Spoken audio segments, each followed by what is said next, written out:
Welcome back to CBS News 24/7. I'm Reed Cowan. So we start in New Orleans, where the FBI just revealed new details on their investigation into that terror attack that left 15 people dead, including the suspect. So that suspect, let's talk about him.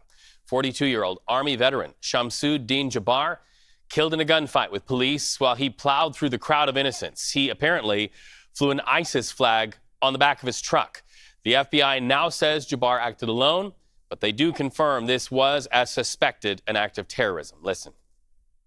This was an act of terrorism. It was premeditated and an evil act. We do not assess at this point that anyone else involved in this attack is involved in this attack except for Shamsuddin Jabbar.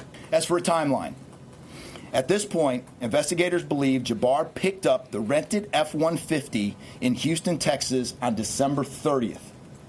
He then drove from Houston to New Orleans on the evening of the 31st, and he posted several videos to an online platform proclaiming his support for ISIS. There were 5 videos posted on Jabbar's Facebook account, which are time-stamped beginning at 1:29 a.m. and the last at 3:02 a.m. In the first video, Jabbar explains he originally planned to harm his family and friends, but was concerned the news headlines would not focus on the, quote, war between the believers and the disbelievers, end quote. Additionally, he stated he had joined ISIS before this summer. He also provided a will and testament. Let's bring in CBS News reporter Katie Weiss in New Orleans. Katie, you were there in the moments right after this happened. We're talking about the attacker's background, but first of all, I just want to ask, what is the reaction there on the ground to these new findings? This guy was online talking about something like this and then was able to carry it out and go undetected. I think it certainly comes as a shock to many people in New Orleans. It was certainly something that we weren't expecting at the time when it happened, and to see such terror in that moment was hard to watch. But now to know this new layer of intent to inflict such pain, and it is a little scary and unsettling for sure. But because of that, we know now the city mayor's office is about to hold a prayer session as they're about to reopen Bourbon Street. I'm going to step out of the way to show you what it's looking like. Just a moment ago, we saw a bunch of city officials here at the corner of Canal and Bourbon, where the terrorist attack first began. We actually see looks like a National Guard truck that's pulling in.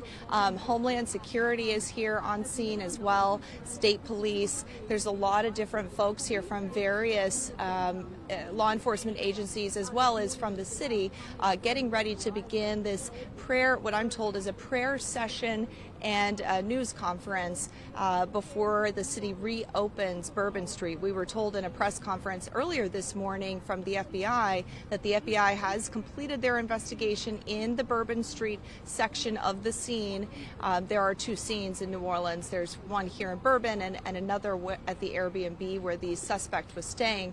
But we know that this Bourbon scene has been cleared and turned back over to New Orleans, and now it's up to the city to reopen this section for the public. And we know that they'll be opening this.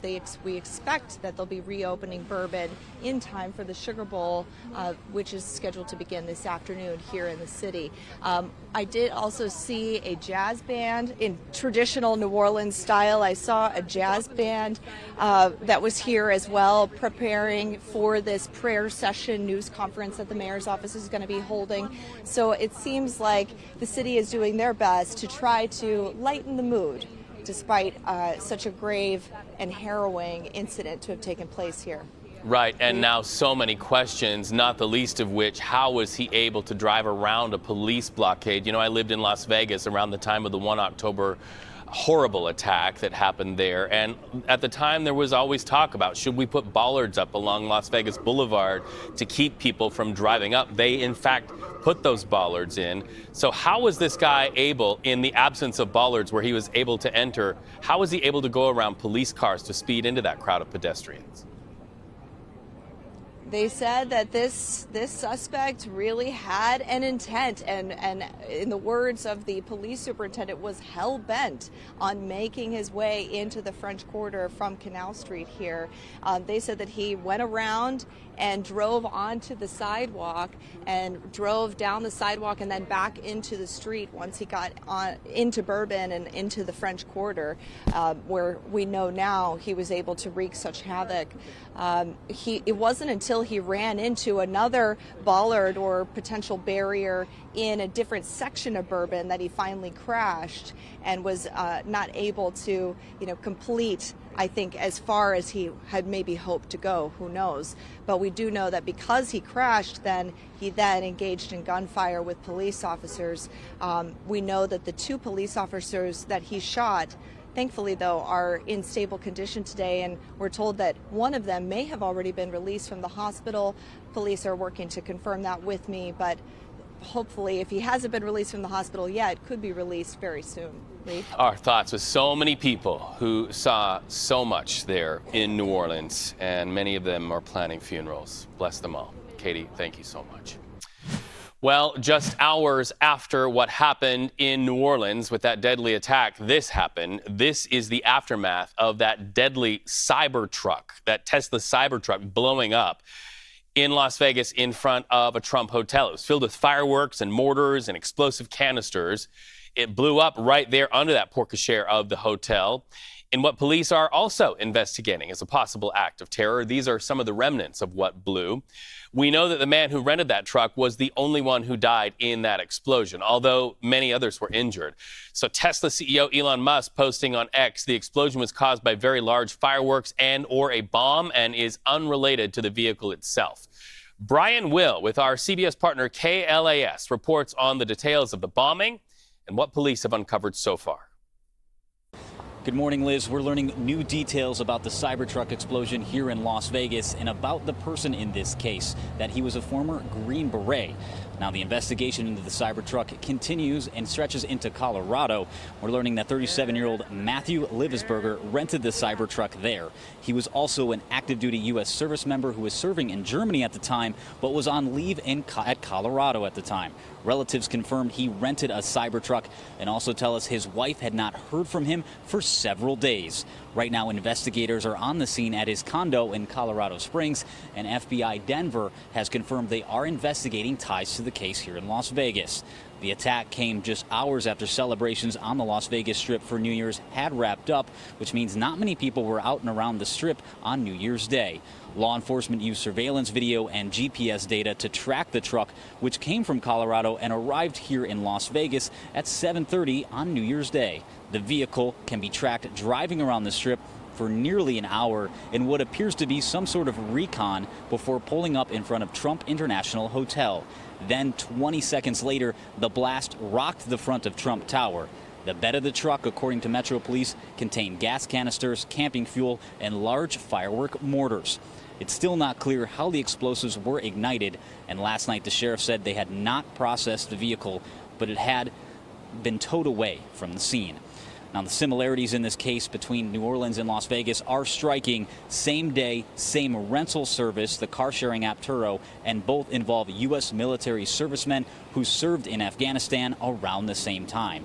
The main difference here in Las Vegas is what authorities say is an isolated incident, and there is no indication that it is linked to ISIS at this time. Now, Las Vegas Metro Police and the FBI are coordinating the investigation here, and you can see some of that this morning with Las Vegas Metro Police still on scene and some of the area cordoned off. Now, the hotel is closed to guests who have not checked in yet, and we expect a presser in the coming hours and days with more details in this case. Reporting outside Trump Tower, Brian Will, CBS News. Thank our CBS partners at 8 News Now there in Las Vegas for that report. So let's deepen the conversation. CBS News Homeland Security and Justice reporter Nicole Skanga is here to give us the latest from the FBI. So what is the FBI having to say about these cases and whether there are any potential connections? Yeah, Reed, good to be with you. At this point, we heard from FBI Deputy Assistant Director Chris Rea just moments ago during that press conference given on the ground in New Orleans. And he made it clear that at this point, there is no known connection before the events that played out in Las Vegas on New Year's Day. And of course, on Bourbon Street, that vehicle ramming into a crowd of people, killing 14, injuring scores of others. No known connection. Now, obviously, the investigation is still in its very early stages. We're about a day in here. And right now, the FBI running down leads, trying to, determine what. First and foremost, law enforcement officials really awaiting the DNA and the dental records to make that 100% confirmation that the renter of the vehicle, Matt Liebesberg, is in fact the individual who was inside the vehicle when that explosion happened. And from there, they're going to be executing search warrants, finding out more information about that suspect, ruling out any ties, of course, to the situation in New Orleans. But at this point, no connection. All right, and you speak of Chris Rea there in the news conference he just gave. It was so striking to me for him to talk about the suspect in New Orleans and his online posts that predate this happening. If I am one of the victims' families, I'm wanting to know why weren't eyeballs on this guy? What kind of mechanism are you aware of that the FBI will use to try to track if, in fact, somebody reported seeing these things, maybe through Facebook or any other social media platform, to be able to maybe give some advance notice? Reed, that's exactly right. And the press conference today was night and day compared to the press conference yesterday. So I want to talk a little bit about what we learned there. I mean, first and foremost, law enforcement coming out and saying this individual acted alone. Yesterday, we were hearing from the FBI, which indicated that they believed that this suspect was not the solely responsible for this act. So how do they know? Well, they say they've been doing hundreds of interviews, that they have taken 5 devices from the suspect's residence and, various locations he visited, 2 laptops, 3 cell phones. They're looking at call records. They're looking at messages. To your point, they're not only developing a timeline of what occurred, when the suspect drove from Houston, where he was living, to New Orleans, posting those videos, pledging his allegiance to ISIS, writing on social media, broadcasting on social media what his intentions were. But they're also trying to trace a timeline of radicalization. Was there any travel, that might have pointed, to early signs that this individual might have been directed versus inspired by ISIS? At this point in time, law enforcement saying that they are confident he was 100% inspired by ISIS, but still a lot to learn here. The other thing that stuck out to me about this press conference, we had been hearing, different reports about improvised explosive devices, IEDs, found around the crime scene. Chris Rea coming out there and saying there were only 2 viable IEDs found around Bourbon Street, one at the intersection of Bourbon and Orleans Street, one just 2 blocks away, and that they were held in coolers, and that law enforcement has now confirmed, looking through surveillance videos, that those coolers, those IEDs, were placed, in fact, by the suspect here, the driver of the truck, and no one else, but that when they were looking over videos, they were watching bystanders interact with some of those coolers, spot them on the street, notice them.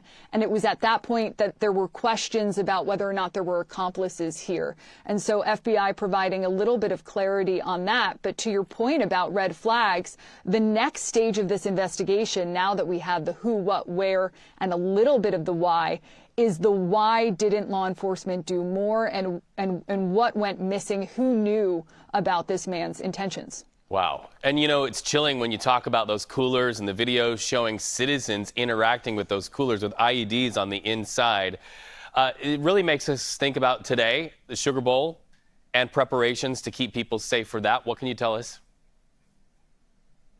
Absolutely. And, everyone at that press conference assuring the public that they feel 100% confident moving forward with this game. The governor, Jeff Landry, saying that there are 1,000 officers on the ground today. He had declared an emergency, a state emergency just yesterday, calling upon, federal and state resources to come into the city. We heard from the chief of police of New Orleans saying that they are hardening all of the soft targets around around the city. Looking forward to, Reed, to the Super Bowl. We've got a big event coming up on February 9th for New Orleans. I can assure you, based on conversations with federal law enforcement officials, they're telling me this event is going to be locked down. It's what's called a national special security event. It is the largest amount of assets that the federal government can deploy to an event like this. You will see everyone from Secret Service to Homeland Security investigations to ICE to CBP to FBI on the ground for that event. Of course, all of this not happening in a vacuum, and federal law enforcement acutely aware and concerned about copycat attacks moving forward. And I suspect that cities are paying attention to what is happening in New Orleans right now and in Las Vegas right now and trying to determine what additional measures need to be taken in order to ensure the public safety. Nicole Scangi, your deep contacts have driven our coverage not only yesterday but into today. It's always an honor to talk to you. Thank you so much for all of your work. But when we come back, we will have reaction to that attack in New Orleans from the White House. We're going to talk to Scott MacFarlane, who is live on Capitol Hill when we come back.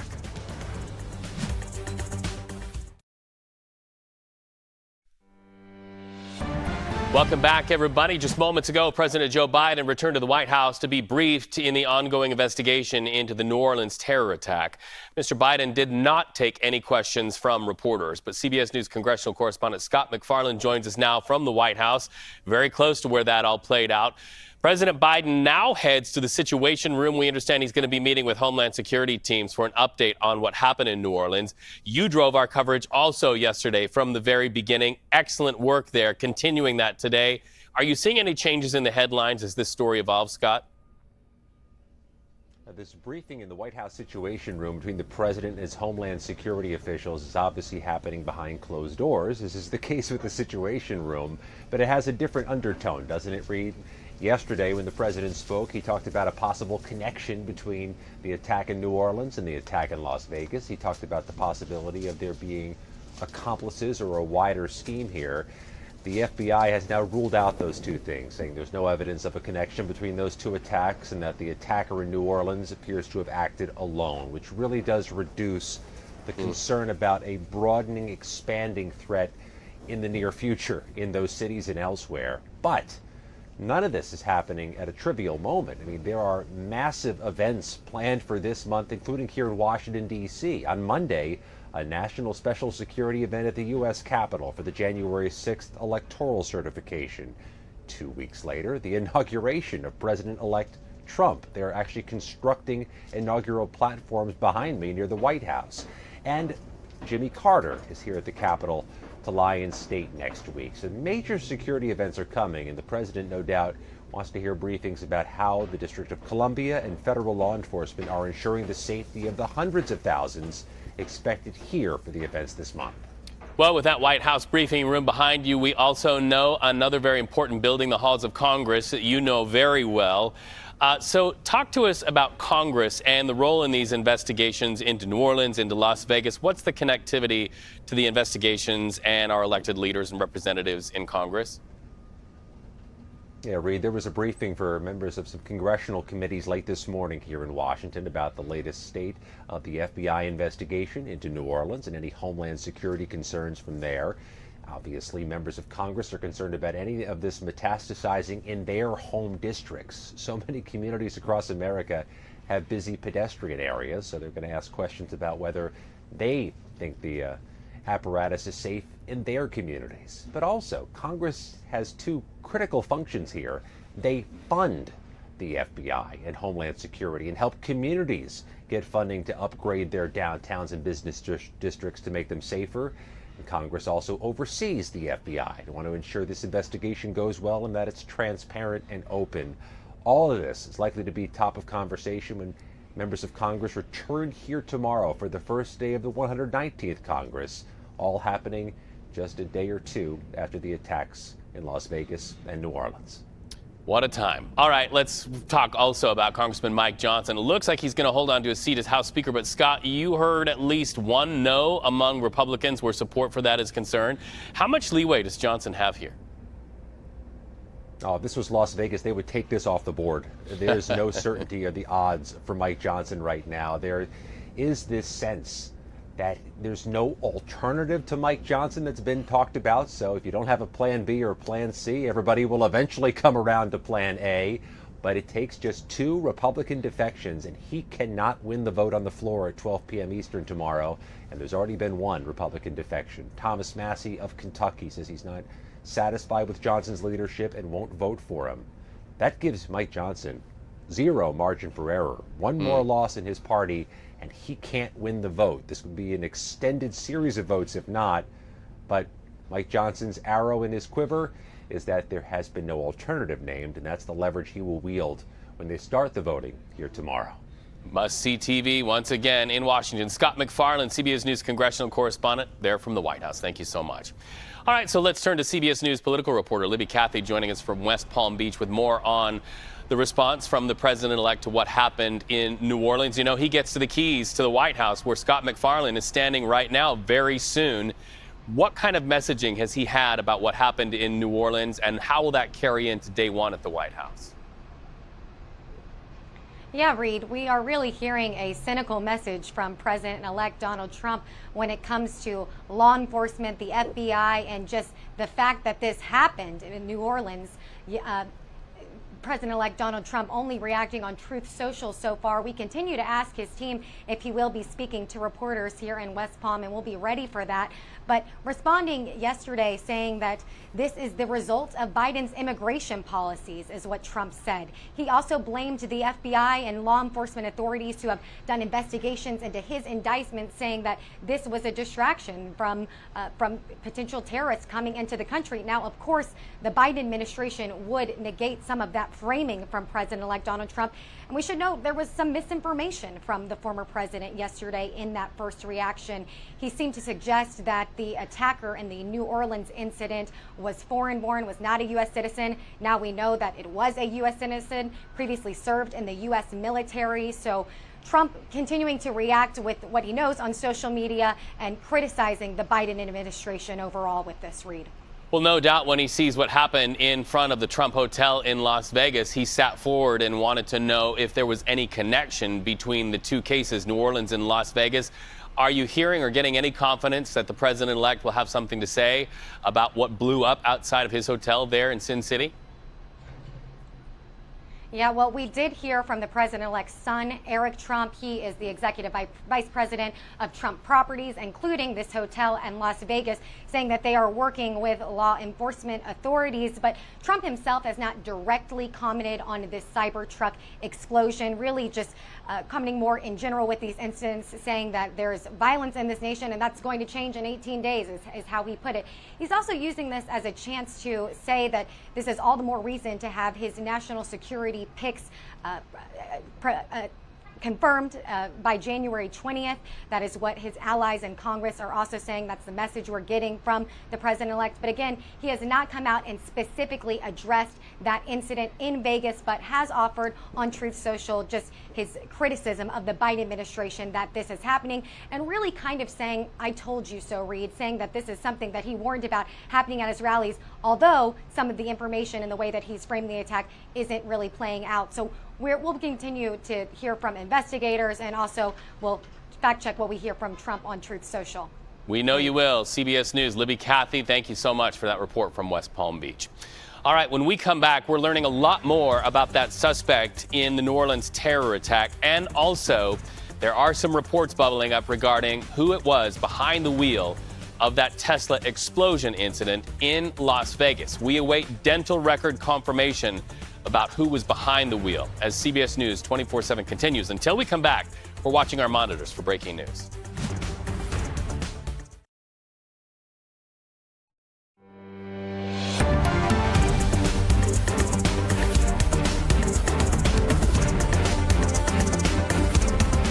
Moments from now, Bourbon Street will reopen to the public just over 24 hours after tragedy struck New Orleans. At least 14 people killed after a man drove a truck into a crowd of people ahead of that highly anticipated Sugar Bowl and in the wake of a New Year's Eve celebrations.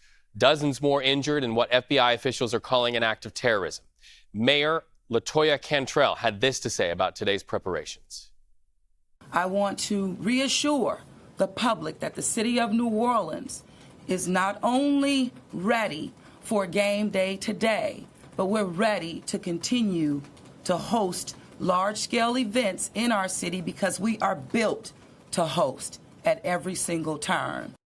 Built to host. Let's bring in New Orleans City Council member Oliver Thomas Jr. for more on this. First of all, we cannot go into any topical discussion without sending all of our thoughts, all of our prayers, and the fullness of our hearts to the people that you represent there in New Orleans. It's an unspeakable tragedy, and you have our condolences. And I appreciate that. It's also compounded by one of our local business families, Tron Vu. They just lost their matriarch, who was shot in the head. So in the midst of all of this, we're experiencing from a just prominent local family in our hearts and prayers. And I only go out to the victims of this violent, evil terror attack, but it goes out to the Vu family for their loss. So thank you for opening with that. It is the only way to open a conversation like this. Now we transition to more of the investigation and where you are as a city. We understand you spoke to police right after this attack occurred and went to the hospital to see some of the victims. Can you open up what that experience is to not only help us have a picture of the investigation, but also the human side of this? Well, that's a great point. I mean, after spending 3+ hours in the emergency room the morning that it happened, I took away a couple of things. We cannot thank our emergency medical personnel in the emergency rooms and the ones at the University Hospital enough. Many of them stayed or came back to be there to aid and to assist those who were injured, including the 2 police officers. The other thing that I observed was the 2 police officers there, their comrades, right, and their colleagues coming by to check on them, and the people telling them how heroic they were. While people were running away, 3 officers and the 2 that were shot in the exchange of gunfire who were wounded, they were risking their lives to run towards this person to make sure that others wouldn't be injured. And had they not done that and neutralized the threat, hundreds of thousands of others could have been blown up by these IEDs or explosives, or actually injured through gunfire or with this car. So they saved a lot of lives, and we can't thank them enough. So a difficult question, but we know as somebody in leadership that this is going to come up, and you are prepared to answer the question. We know those security ballers designed to prevent vehicles from hitting pedestrians were not in place at the site because they were being replaced. What do New Orleans officials, how are they looking at that? How are they thinking about this to ensure that something like this doesn't happen again? Well, that's a great point, but we have to look at what went wrong and what we could have done better. But we can't stay there. But because we have to come together to not lay blame and point fingers. Too many people are pointing fingers right now. We're not speaking with one voice, right? Not unified voice. We need to talk about what do we need to do differently. And I've reminded people, and you guys know this too. In 1990, President George Bush and the American Disabilities Act, where we were sued because streets, sidewalks, and public right-of-ways were not accessible. So we have to consider that in the discussion while we're protecting our citizens. Also, I went this morning to do a survey with a former NOPD officer, and we looked at the perimeter and we looked at the inner part of the quarter and many of the tourist sites. If you don't have a light stanchion or a fire hydrant, then to get around the bollards or the barriers, all you have to do is angle a couple of your tires on the sidewalk and get around the barrier. So there has to be another intentional discussion to talk about how do you not only have barriers there, but how do the barriers stop people from moving forward? And then there's a third part of the discussion that we're not having nationally. Look at the millions and trillions of dollars it costs us to travel with TSA and security and flight security now. Look at the millions of dollars it's going to cost cities like New Orleans and other cities who host tourists and events to make sure that we're limiting access, that we have checkpoints. So even the terrorists win, even if no one gets hurt, because that's valuable dollars that can't go to help our elderly, that can't go to early childhood care, that can't go to affordable housing. So there has to be a real important grown-up, mature discussion about all these issues where America can speak with one voice and New Orleans and Louisiana can speak with one voice. And find solutions. We And end this interview and the same way we began, and that is once again our thoughts with so many people who live shoulder to shoulder with you in your community. We thank you for giving them a voice today on CBS News 24/7. Oliver. Blessings to you guys, and thank y'all for caring about us. We're also learning more about the victims killed in this attack, and it's appropriate that we go from that interview with a local to this. At least 14 people confirmed dead, and you're looking at some of them. Tiger Betch, a former Ivy League football player who loved to fish and hunt. His mom calls him an amazing kid who went out on top of the world. Akira Cheyenne Dideau graduated high school last spring. Her mother says she earned honor roll every semester and was about to pursue a career as a kind of first responder herself. She would have lived her life as a nurse serving others. That mother shared the heartbreak of losing her daughter in a Facebook post asking for prayers for her family. 27-year-old Nicole Perez, mom to this little boy you see her on the screen. He is 4 years old now. Standing there on a vacation, the picture before that at a birthday cake, Nicole Perez will never again have a birthday celebration with that little boy that you're looking at on the screen. She worked at as a deli manager in Louisiana to feed that little boy. Her friend and boss remembering her as a good-hearted person. Reggie Hunter, a father of 2 sons and store manager in Baton Rouge, described as full of life, always laughing. Right after midnight, in fact, just hours before that attack, Hunter texted his family, tell him he loved them and wished them a happy new year, putting personal faces to a tragedy making international news. We're also learning more about the men who police say are behind these attacks in New Orleans and Las Vegas. Now, while we do not know if there are connections between the two cases, we do know that there are some similarities. Of course, one of them is the fact that both men actually served in Afghanistan around the very same time. So let's go live to CBS News senior national security correspondent Charlie D'Agata. Charlie, some military histories there as we come out of talking about some of those victims. What do you know about those histories, Charlie? Yeah, well, first of all, I got to apologize about the lighting here, having some issues in the Pentagon booth. U.S. Army officials have confirmed to us today Jabbar, this is the New Orleans attacker, was a U.S. Army veteran.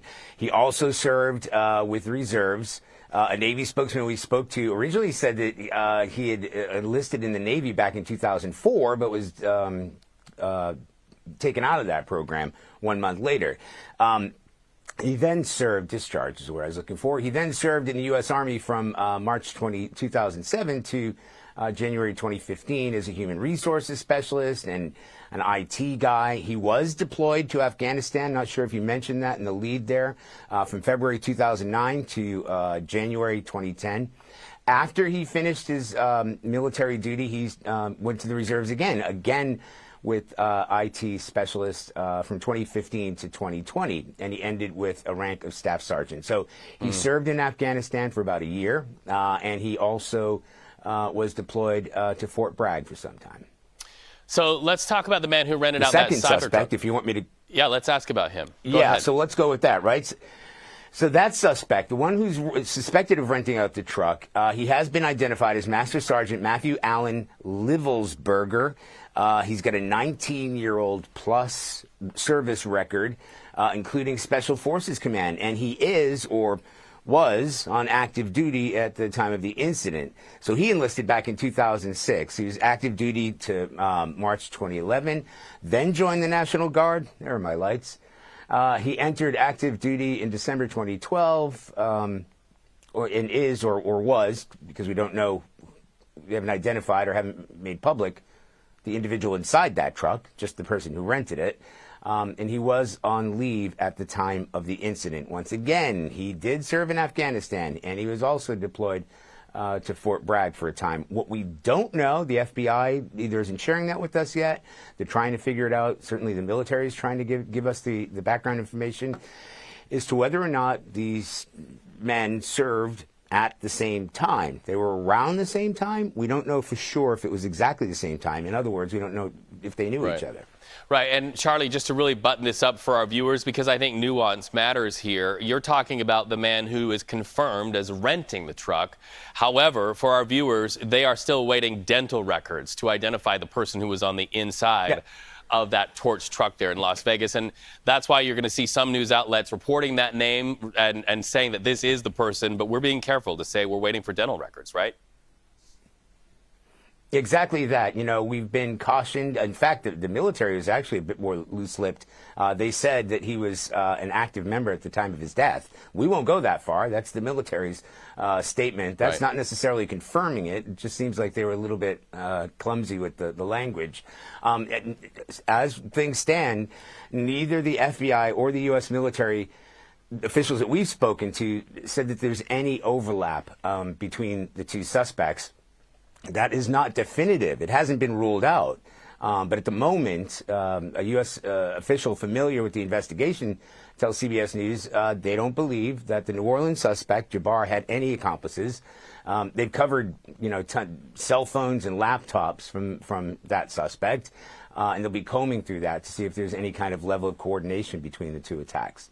Well, whether it's mood lighting or all light bulbs fired up on Charlie D'Agata, you always bring some light to our airways. Charlie, thank you so much. We know as this story evolves and develops, you'll have the very latest. It's always great to talk to you, my friend.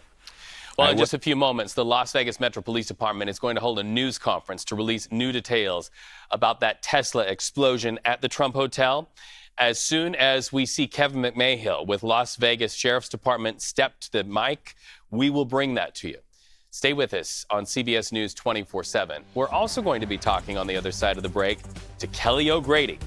Tesla sales, there are some new numbers that could spell the future of Tesla going into 2025 when we come back.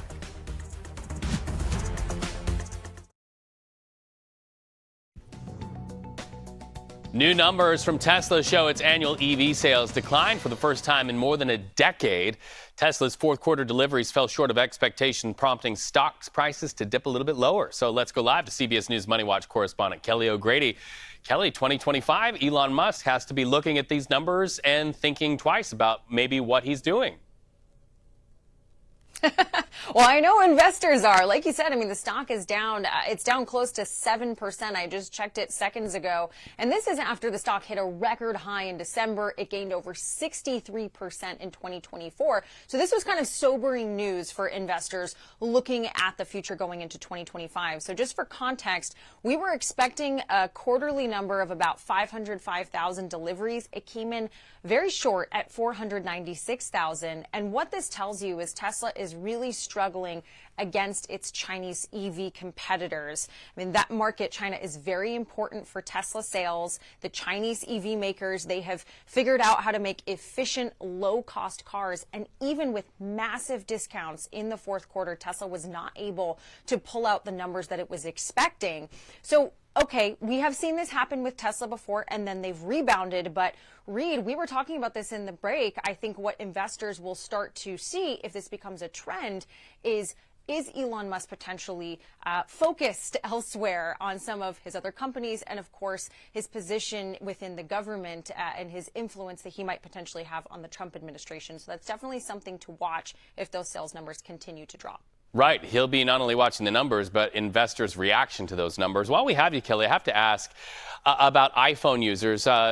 Some users taking legal action. Tell us what that's all about.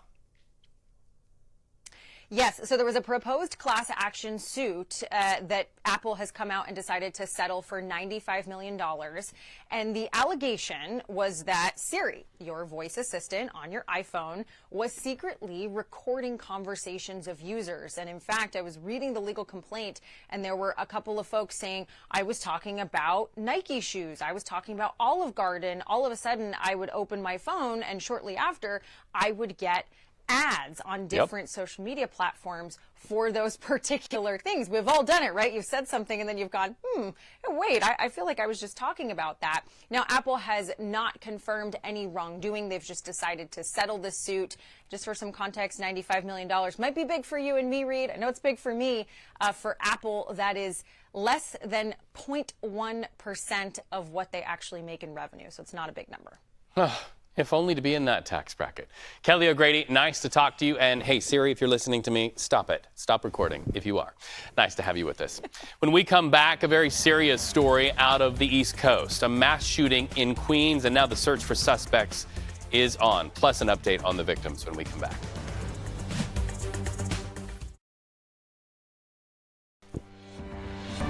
Our headlines take us to Colorado right now, and the story of a man who police say attacked a TV reporter, shouting, quote, This is Trump's America now, close quote. Patrick Thomas Egan will today learn whether prosecutors have filed formal charges against him. Police say last month Egan followed a Grand Junction reporter in his car, demanding to know if that reporter was a U.S. citizen. Then outside the TV station, police say Egan tackled the reporter to the ground and then tried to strangle him. The reporter tells us he believes that he was targeted him because he was a Pacific Islander. Look at this, a house torn to pieces in Honolulu, Hawaii. It killed 3 and left 20 others severely burned and injured, including children. This is the story of a New Year's Eve fireworks display gone wrong in a neighborhood near Honolulu's airport. Police say a large firework tipped over, and that ignited crates that were filled to the rim with fireworks. Jumping the map now to New York, where the search is on for 4 male suspects who police say injured multiple teens after they fired into a crowd outside a Jamaica Queens concert hall. CBS News New York's Christina Font reports how it all unfolded on the first day of 2025. Good morning. Police are still searching for several male suspects at this hour who opened fire on a crowd of about 15 people who were standing outside an event space that was located just down this block. Police say this all unfolded at around 11:15 p.m. on New Year's Day outside the Amazura Concert Hall on 144th Place. There were so many victims, the street was crowded with ambulances waiting to rush them to hospitals. According to police, about 90 people were inside at an upstairs private event space. That venue was at capacity, so a line of about 15 people were waiting outside. Police say that's when 4 men walking down 91st Avenue approached the crowd and fired about 30 rounds. They then ran towards 143rd Place, where they got into a light-colored sedan with out-of-state license plates. 10 people were injured, all teenagers ranging in age from 16 to 19 years old. 6 of them women, 4 of them men. Police say the public have been instrumental in recent weeks, helping them solve several high-profile crimes. They hope the public will once again be able to help them catch the suspects in this case, who again left 10 people injured on New Year's Day.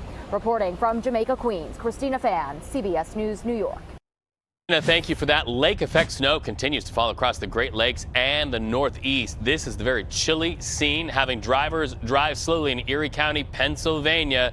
Not for nothing, as they say in that territory, Zoe, it is very cold. It is very cold. The first winter storm of the year has arrived up across the Great Lakes. We're looking at lake effect snow continuing, and it's going to continue into the weekend of weather ahead of us. Over the past 6 hours or so, it's this huge storm system. You could see it just by looking at our satellite and radar, and it is a big one. It's packing a punch, bringing quite a lot of cold air, strong winds, rain, and snow, and that is only going to continue over the next several hours and several days. We are going to see this activity. Again, we are going to look at the chance for rain persisting over the Great Lakes, and that's only going to continue for the weekend ahead of us. Let's take a look at our graphics up here. Yes, he's finally pulled up. It's a little bit too late now, but either way, we are going to continue to see a lot of activity across the Northeast. Let's break down the timing of this huge low pressure system and those waves of snow that will persist. Upwards of 3 feet of additional snowfall is possible on top of the 6 inches from Pennsylvania all the way up to Maine. You see those bands of snow continuing. Again, you are going to want to give yourself extra time for any sort of holiday travel that you have, as this lake effect snow again will wrap up by the time that we step out Saturday afternoon. All right, thank you so much. We leave you with a split screen showing us 2 locations of 2 headlines. First of all, on your right, police headquarters in Las Vegas, where we expect to hear more about that exploding Tesla Cybertruck and the work to positively identify the person who died in that blast. Then you are looking on the left at New Orleans, Bourbon Street open once again.